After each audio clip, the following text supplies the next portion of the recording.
की कोई माया तो नहीं हो बहुओं की, और संकेत करके हे सखे तुमने ये बिना डोरी के 2 धनुष क्यों धारण किए रखे हैं? क्या इनसे तुम्हारा कोई अपना प्रयोजन है, अथवा इस संसारण्य में मुझ जैसी मतवाली मृगों का शिकार करना चाहते हो? कटाक्षों को लक्ष्य करके तुम्हारे ये 2 बाण तो बड़ी सुंदर और पैने हैं। अहो इनकी कमल दल के पंख हैं, देखने में बड़े शांत हैं और हैं भी पंखहीन।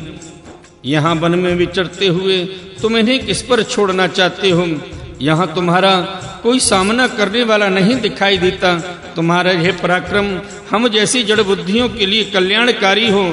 भौरों की ओर देखकर भगवान तुम्हारी चारों ओर जो ये शिष्यगण अध्ययन कर रहे हैं वे तो निरंतर रहस्य युक्त सामगान करते हुए मानो भगवान की स्तुति कर रहे हैं, और ऋषिगण जैसे वेद की शाखाओं का अनुसरण करते हैं उसी प्रकार ये सब तुम्हारी चोटी से झड़े हुए पुष्पों का सेवन कर रहे हैं।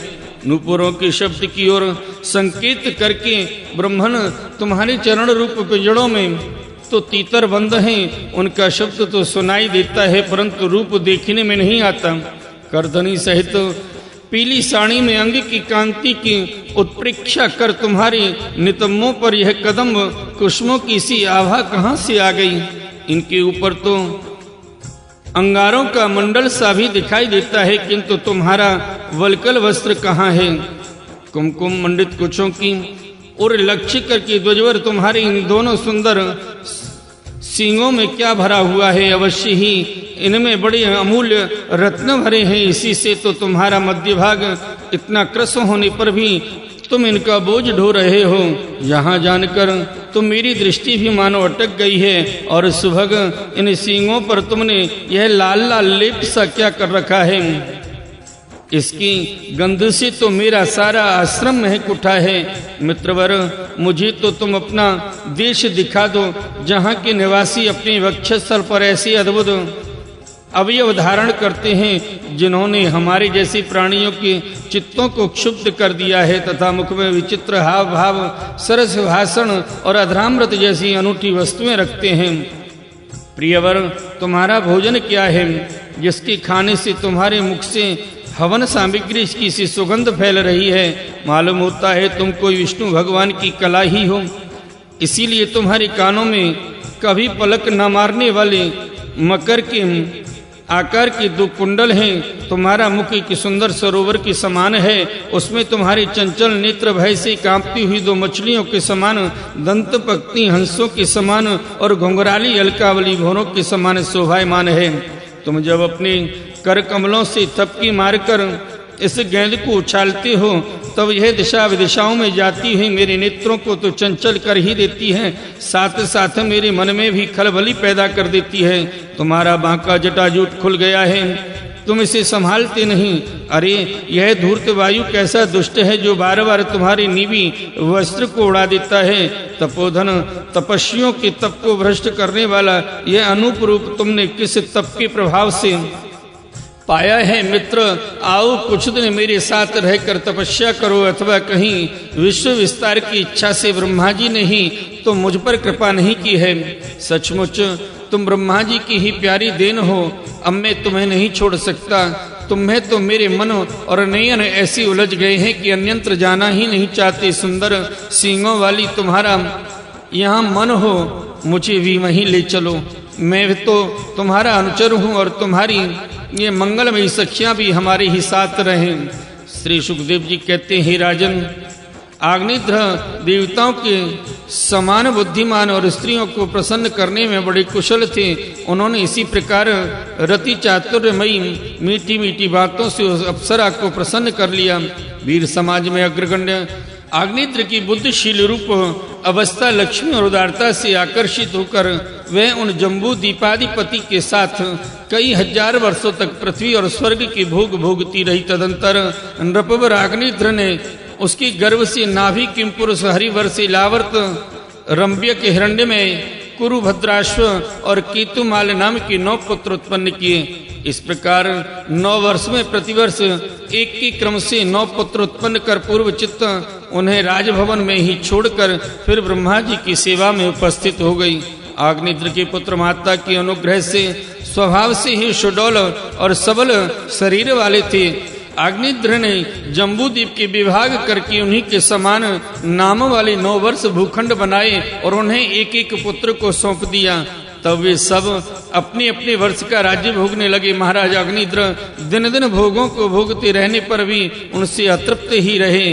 वे उस अप्सरा को ही परम पुरुषार्थ समझते थे, इसलिए उन्होंने वैदिक कर्मों के द्वारा उसी लोक को प्राप्त किया जहाँ पितृगण अपने सुकृतों के अनुसार तरह तरह के भोगों में मस्त रहते हैं। पिता के परलोक से धारने पर नाभि आदि 9 भाइयों ने मेरु देवी, प्रतिरूपा, उग्रदंत्री, लता, रंभ्या, श्यामा, नारी, भद्रा और देवी वीत नामकी 9 कन्याओं से विवाह किया। बोले श्रीमद्भागवत महापुराण की जय। आइए भक्त वृंदो, श्रीमद्भागवत महापुराण के 5वें स्कंद में 3रा अध्याय राजा नाभि का चरित्र श्रवण करते हैं। श्री सुखदेव जी कहते हैं, राजन, अग्निद्र के पुत्र नाभि की कोई संतान न थी, इसलिए उन्होंने अपनी भार्या मेरु देवी के सहित पुत्र की कामना से एकाग्रता पूर्वक भगवान यज्ञ पुरुष का यजन किया। यद्यपि सुंदर अंगों वाले श्री भगवान द्रव्य देश काल मंत्र ऋतित्व दक्षिणा और विधि इन यज्ञ के साधनों से सहज में नहीं मिलते, तथापि वे भक्तों पर तो कृपा करते ही हैं। इसलिए जब महाराज नाभि ने श्रद्धा पूर्वक विशुद्ध भाव से उनकी आराधना की, तब उनका चित्त अपने भक्त का अभीष्ट कार्य करने के लिए उत्सुक हो गया। यद्यपि उनका स्वरूप सर्वथा स्वतंत्र है, तथापि उन्होंने पियर्घ्य क्रम का अनुष्ठान होते समय उसे मन और नयनों को आनंद देने वाले अवयवों से युक्त अति सुंदर हृदयाकर्षक मूर्ति में प्रकट किया। उनके श्रीअंग में रेशमी पीताम्बर था, वक्षस्थल पर सुमनोहर श्रीवत्सन सुशोभित था, भुजाओं में शंख चक्र गदा पद्म तथा गले में बनमाला और कौस्तुभ मणि की शोभा थी। संपूर्ण शरीर अंग प्रत्यंग की कांति को बढ़ाने वाले किरण जाल मंडित मणि में मुकुट, कुंडल, कंकड़, करधुनी, हार, बाजूबंद और नुपुर आदि आभूषणों से विभूषित था। ऐसे परम तेजस्वी चतुर्भुज मूर्ति पुरुष विशेष को प्रकट हुआ देख ऋतित्व सदस्य और यजमान आदि सभी लोग ऐसे आह्लादित हुए जैसे निर्धन पुरुष अपार धन राशि पाकर फूला नहीं समाता। फिर सभी ने सिर झुकाकर अत्यंत आदर पूर्वक प्रभु की अर्घ्य पूजा की और ऋतित्वजों ने उनकी स्तुति की। ऋतित्वजों ने कहा, पूज्यतम, हम आपके अनुगत भक्त हैं, आप हमारे पुनः पुनः पूजनीय हैं, किंतु हम आपकी पूजा करना क्या जाने। हम तो बार बार आपको नमस्कार करते हैं, इतना ही हमें महापुरुषों ने सिखाया है। आप प्रकृति और पुरुष से भी परे हैं, फिर प्राकृत गुणों के कार्यभूत इस प्रपंच में बुद्धि फंसे जाने से आपके गुणगान में सर्वथा असमर्थ ऐसा कौन पुरुष है जो प्राकृत नाम रूप एवं आकृति के द्वारा आपके स्वरूप का निरूपण कर सके। आप साक्षात परमेश्वर हैं, आपके परम मंगलमय गुण संपूर्ण जनता के दुखों का दमन करने वाले हैं। यदि कोई उन्हें वर्णन करने का साहस भी करेगा तो केवल उनके एक देश का ही वर्णन कर सकेगा।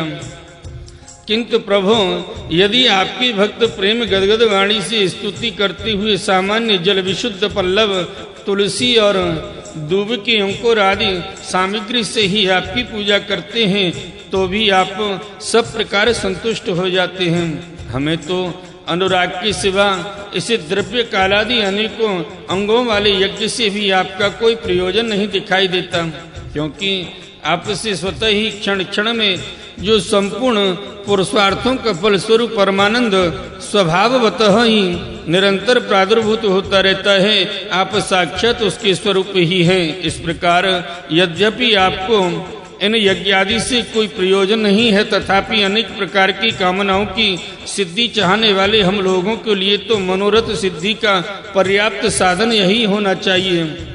आप ब्रह्मादि परम पुरुषों की अपेक्षा भी परम श्रेष्ठ हैं। हम तो यह भी नहीं जानते कि हमारा परम कल्याण किसमें है और न हमसे आपकी यथोचित पूजा ही बनी है। तथापि जिस प्रकार तत्वज्ञ पुरुष बिना बुलाए भी केवल करुणावश अज्ञानी पुरुषों के पास चले जाते हैं, उसी प्रकार आप भी हमें मोक्ष संज्ञक अपना परम पद और हमारी अभीष्ट वस्तुएं प्रदान करने के लिए अन्य साधारण यज्ञ दर्शकों के समान यहाँ प्रकट हुए हैं। हे पूज्यतम, हमें सबसे बड़ा वर तो आपने यह दे दिया कि ब्रह्मादि समस्त वरदायकों में श्रेष्ठ होकर भी आप राजऋषि नाभि की इस यज्ञशाला में साक्षात हमारे नेत्रों के सामने प्रकट हो गए। अब हम और क्या वर मांगे। हे प्रभु, आपके गुणगणों का गान परम मंगलमय है, जिन्होंने वैराग्य से प्रज्वलित हुई ज्ञानाग्नि के द्वारा अपने अंतःकरण के राग द्वेषादि संपूर्ण मलों को जला डाला है। अतएव जिनका स्वभाव आपके ही समान शांत है, वे आत्माराम मुनिगण भी निरंतर आपके गुणों का गान ही किया करते हैं। अतः हम आपसे यही वर मांगते हैं कि गिरने, ठोकर खाने, छींकने अथवा जम्हाई लेने और संकट आदि के समय एवं ज्वर और मरणादि की अवस्थाओं में आपका स्मरण न हो सकने पर भी किसी प्रकार आपके सकल कलमल विनाशक भक्त वत्सल दीन बंधु आते